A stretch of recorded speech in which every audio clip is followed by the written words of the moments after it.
In this video, we're going to look at exponential modeling. There are two types of exponential models. The first one is growth, and the second one is decay. What do we mean by exponential growth? Well, examples of exponential growth could be compound interest.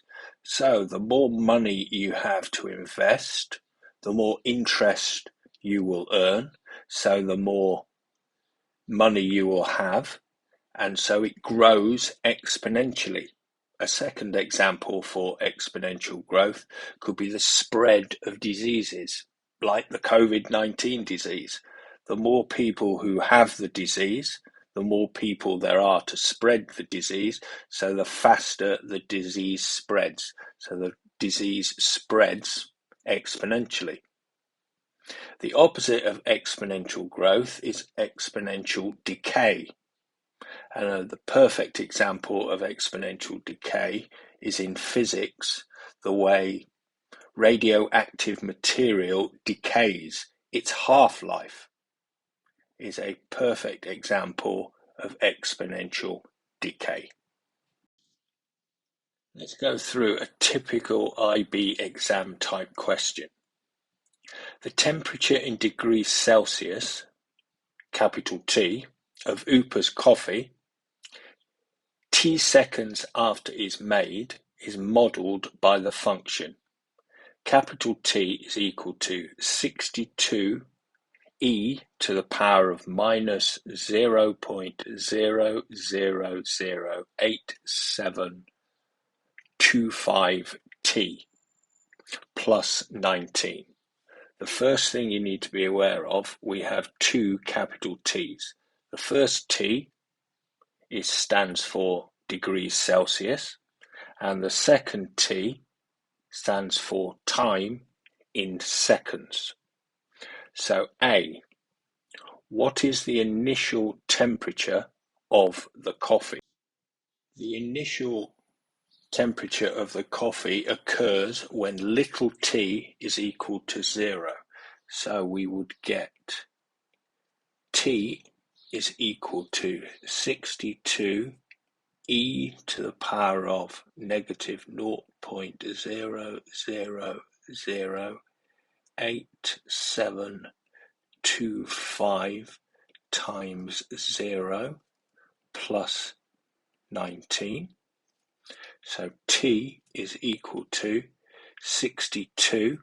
Well, you get e to the power of 0 plus 19.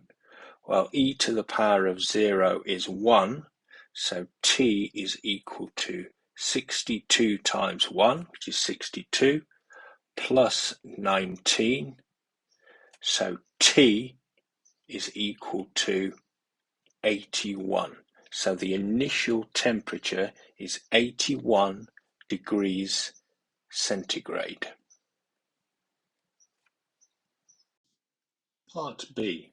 Find the temperature of the coffee after 5 minutes. Well, in our model, time is measured in seconds. So the first thing we must do, 5 minutes is equal to, 5 times 60 is equal to 300 seconds. With part B, I'm going to use my GDC and draw the actual model and find the temperature after 300 seconds. So I open my GDC graphs page. So I'm going to type in my equation first.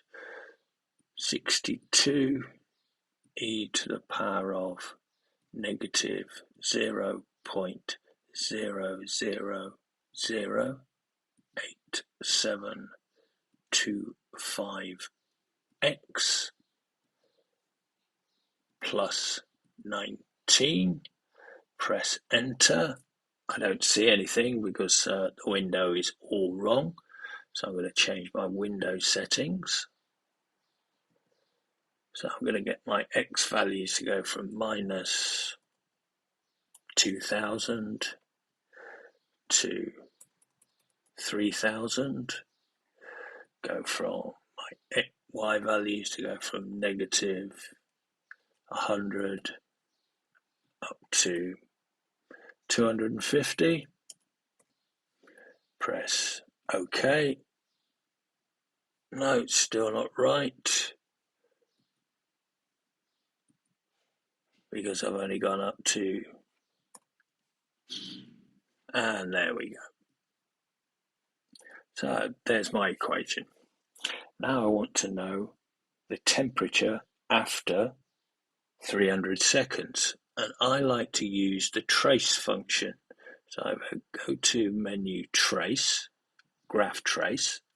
I can now type in 300, press enter, and it gives me, when x is 300, the temperature is 66.7. Let's now write down our answer to B. So we found the answer to T is equal to 62e to the power of minus 0.0008725 times 300 plus 19, and we worked that out that T was equal to 66.7 degrees centigrade. Now let's go to C. Upa finds out that the optimum temperature for drinking coffee is 57.8 degrees. How long should he wait until making coffee in order to drink it at this temperature? Again, we can use the GDC. First thing I need to do is draw the graph of y equals 57.8.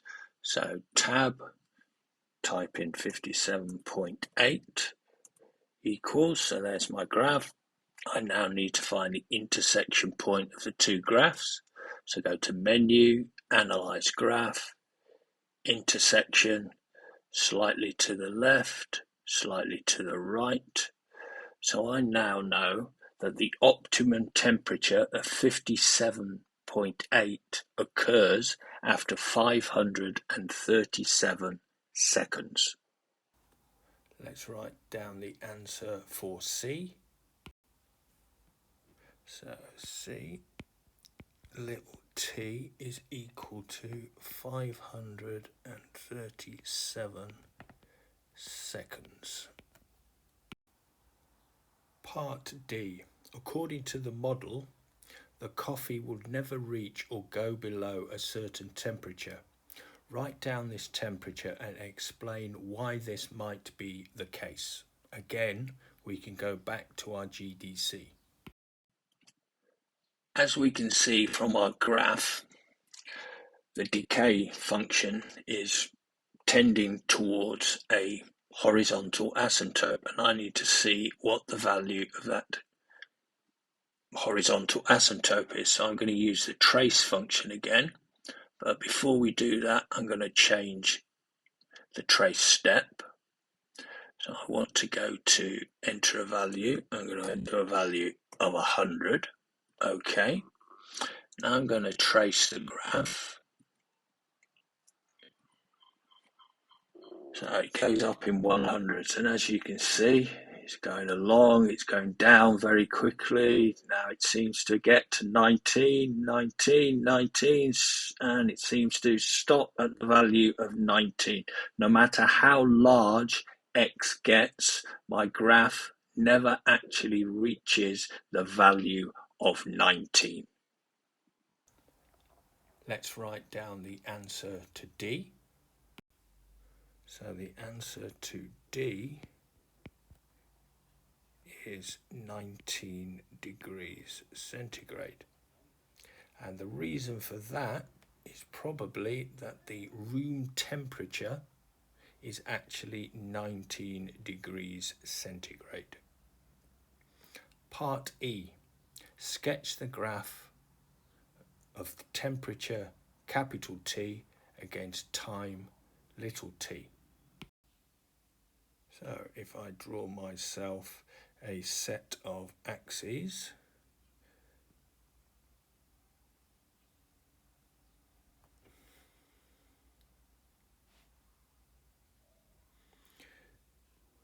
crosses the y-axis at 81. There's a horizontal asymptote at 19, and it's a decay graph. So it comes down, it decays, goes along, gets closer and closer to 19, but never actually touches it. So the y-axis needs to be capital T, the x-axis is little t. So that is a sketch of your graph.